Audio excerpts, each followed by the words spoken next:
મિત્રો, તો આજના વિડીયોમાં આપણે જોઈશું કે એમ્પ્લોયનું ક્વાર્ટર અલોકેશન પેરોલમાં કઈ રીતે કરવું. તો તેના માટે સૌપ્રથમ આપ લોગિન કરો. લોગિન કરશો એટલે તમારામાં ડીડીઓ પેરોલનું મેનુ તમને વિઝિબલ થશે.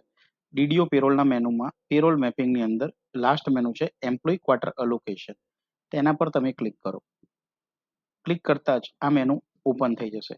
સૌપ્રથમ તમને એમાં ઓફિસ ડિટેલ્સ દેખાશે, જેમાં તમને તમારી એમ્પ્લોયની ઓફિસનો ડિસ્ટ્રિક્ટ, ડીડીઓ નંબર, કાર્ડેક્સ નંબર અને ઓફિસનું નામ. આ સિસ્ટમ ડેટા ઓટો ફેચ કરીને લાવે છે, નોન એડિટેબલ ડેટા છે.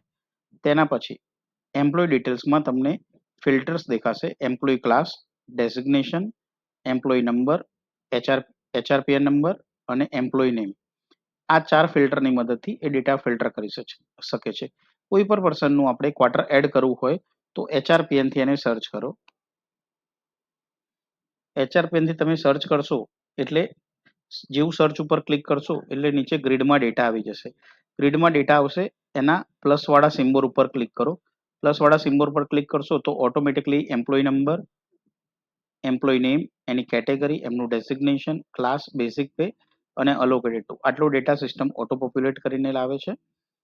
હવે અહીંયા અમુક ઓપ્શન સિલેક્ટ કરવાના હોય છે. ઇસ પોલીસ હેડક્વાર્ટર, જો પોલીસ હેડક્વાર્ટરમાં રહેતા હોય તો એમાં આપણે યસ સિલેક્ટ કરવાનું, બાકી નો સિલેક્ટ કરવાનું.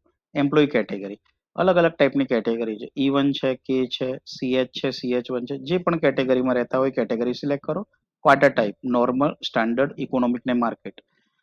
કેટેગરી અને ક્લાસ અને એના ક્વાર્ટર ટાઈપ પરથી રેન્ટ અમાઉન્ટ ઓટોમેટિકલી લાવે છે, જે પ્રમાણે જીઆરમાં મેન્શન છે એ પ્રમાણે. Quarter rent category, rent payable ને રેન્ટ ફ્રી બે ઓપ્શન હોય છે. રેન્ટ પેએબલ બાય ડિફોલ્ટ છે. એડ્રેસ, આ એડ્રેસ જો ના આવતું હોય તો એડમિન સાઇડ એમ્પ્લોય પર્સનલ ડેટામાં એડમિનનું જે એડ્રેસનું જે ટેબ છે એની અંદર એડ્રેસ અપડેટ કરો તો અહીંયા ઓટોમેટિકલી પોપ્યુલેટ થશે. ક્વાર્ટરનું રેન્ટ એના કેટેગરી અને ક્વાર્ટર ટાઈપ ઉપરથી એનું રેન્ટ અહીંયા ડિસ્પ્લે થઈ જશે. ઇફેક્ટિવ ફ્રોમ ડેટ અને ટુ ડેટ, તો એમને ક્વાર્ટર કઈ તારીખથી મળ્યું છે અને કઈ તારીખ સુધી છે. બરોબર, તમે એન્ડ ડેટ નહીં નાખો તો સિસ્ટમ બાય ડિફોલ્ટ 31/12/99 લઈ લેશે, કેમ કે પહેલેથી ખબર નહીં કે ક્વાર્ટર ક્યાં સુધી મળેલું છે. તો હું એક ટેન્ટેટિવલી અત્યારે ડેટ નાખી દઉં છું 30 એપ્રિલ. બરોબર છે, અને તમે સબમિટ કરશો એટલે ઓટોમેટિકલી એ ક્વાર્ટરની ડિટેલ્સ એ એમ્પ્લોય જોડે મેપ થઈ જશે અને એ ગ્રીડમાં તમને વિઝિબલ પણ થશે. બરોબર છે, આ રેકોર્ડમાં તમારે કંઈ પણ થઈ જશે. તમે એચઆરપીએન થી સર્ચ કરશો એટલે તમને અહીંયા આગળ ઓપ્શન દેખાઈ જશે. આ રીતે તમે કોઈ પણ એમ્પ્લોયનું ક્વાર્ટર એડ કરી શકો છો. Thank you.